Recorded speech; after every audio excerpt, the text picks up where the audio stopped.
यो लप्पले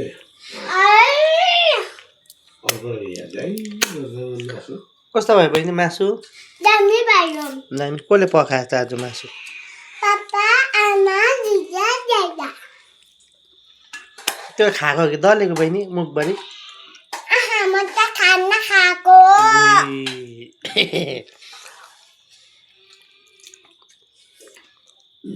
मेरो त सँग हो के हो बाबाको हो अबुस यसले यत्रो मासु खान सक्छस् बहिनी दाजु यो चाहिँ कराएर छ यहाँ अर्को कहाँ गयो बहिनी अर्को बाहिर गयो बाहिर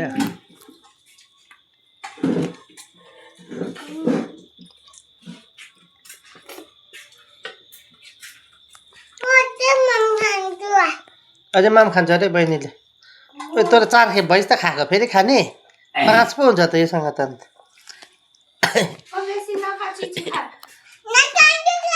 देऊ देऊ देऊ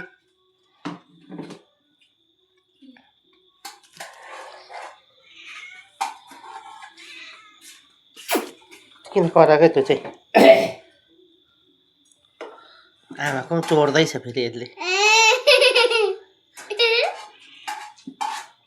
आमाको चोर्दै खाँदैछ कोपालो पनि खाँदैछ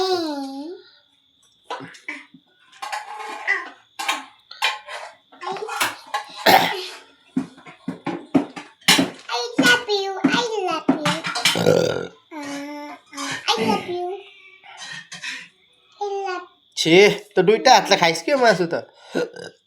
यस्तो गर त अर्को के कोट्टाइ बस्छ यहाँ मुनि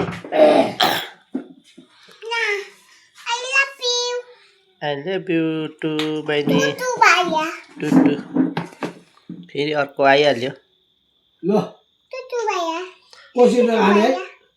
कोपाला जित्छ कि सुरेको जित्छ मै जित्छु मेरो सुरु भयो मेरो सुरु भयो खाएको चाहिँ जिउ लाग्यो नि ल खाऊ 1 2 3 भनेर चाहिँ खा गर्नु अर्कालाई बिस्तारै खानु हड्डी हुन्छ ए बिस्तारी हड्डी हुन्छ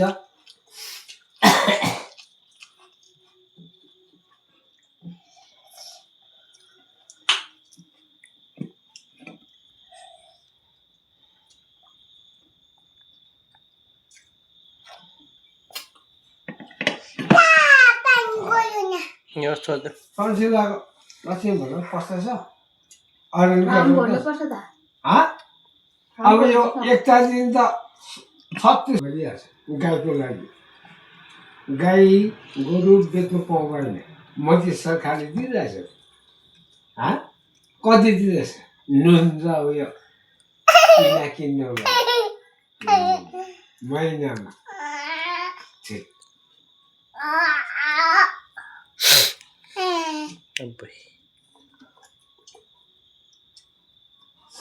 आमाको त्यो लक्ष्मी भण्डार पहिला हुनेको पनि काटेर भद्दासँग 3600 रुपियाँ पाउने उयो फोनमा दिइरहेछ 1 दिन चाहिँ चालु हुने रहेछ हो त्यो छिटो बन्यो तिम्रो पनि पसिहाल्छ नि कोट्टा आउँदैछ मागेको नि तिमीलाई भयो हड्डी त 4 टिस मात्रै त अन्त चिची त यस प्लिज बहिनी साबुन लगाएर मजाले हात धुनु है झर अब चाहिँ गाईको उयो आउँछ होला फरामले यसको नाममा गरिदिइहाल्छु गाई जो गाई पालेको छ त्यो चाहिँ महिनामा नुन र पिना किन्ने पैसा त म पाल्छु तब दुईटा हात जोडेर सेवान्ने